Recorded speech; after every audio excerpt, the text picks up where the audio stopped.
How do I see this fight? So,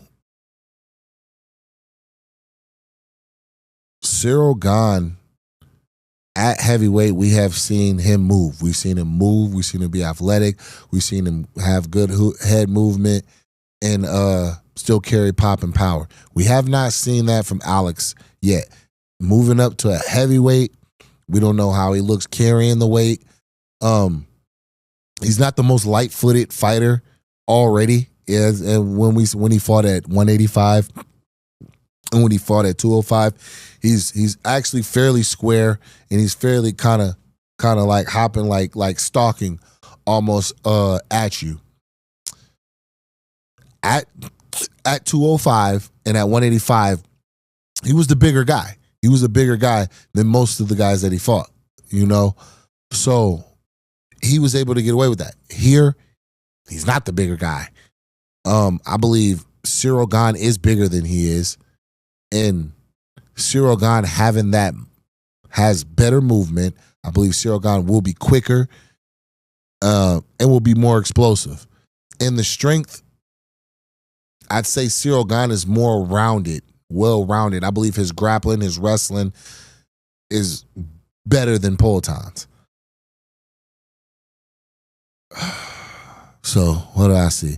So for Cyril Gane, I believe Cyril Gane needs to just stay light, be light on his feet, stay work. I believe he can fight from southpaw. He has the ability to switch between both. Have a good switch between guards. Jab, the jab, and low kick.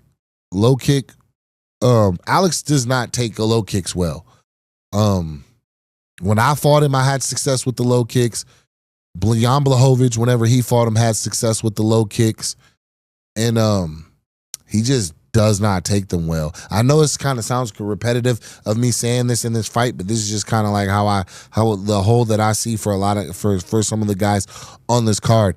I believe Cyril Gane's teep kick and his low kick and his speed in and out and his ability to move his head and counter will be the key. Will be key in this fight. As well as if he does get in danger, he has the ability to be able to grab him and take him down. I'm really interested in seeing how Alex will deal with that heavyweight power of you know what I mean, of a heavyweight. Just essentially whenever he comes in, you go to react and he shoots under and, you know what I mean, just kind of blitzes you for a takedown. Because I believe Cyril Gane can and probably will utilize that as well at times. Yeah, that's how I see that. For Alex, I believe he's got dangerous hands, bro. His power will carry to heavyweight. He can knock any heavyweight, he can knock any fighter on the roster out. And I believe he can do it with one shot. I've seen videos of him sparring and of him growing and his ability to pull, weave, counter, and then landing more combinations and getting better with the combinations.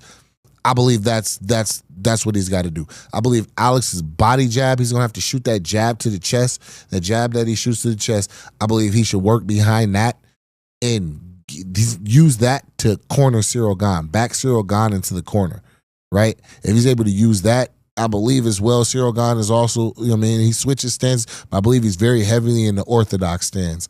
If that's the case, Poaton's leg kick, that legendary leg kick that he's known for, just tapping out there and tapping the leg, it will be there as well. So if he's able to work off that body jab and those low kicks, he will be able to stalk and eventually corner Cyril Gane into the cage. Once he gets Cyril Gane into the cage, essentially the same way he was doing Izzy, just right there from the outside, picking and popping good shots from there, and then entering with the powerful combinations. I believe he'll be able to do that. Yeah, I believe he should shoot not so much for the body, not so much for the ribs and like the organs, but I believe he should definitely shoot for the chest. Punch his chest. You can even hit his shoulder. You can even hit his shoulder as well. You know what I mean? Because a lot of times, you know what I mean, whenever you're fighting somebody, if you're able to get to that shoulder, you can kind of control and pin that hand and set him up for the next shot, which could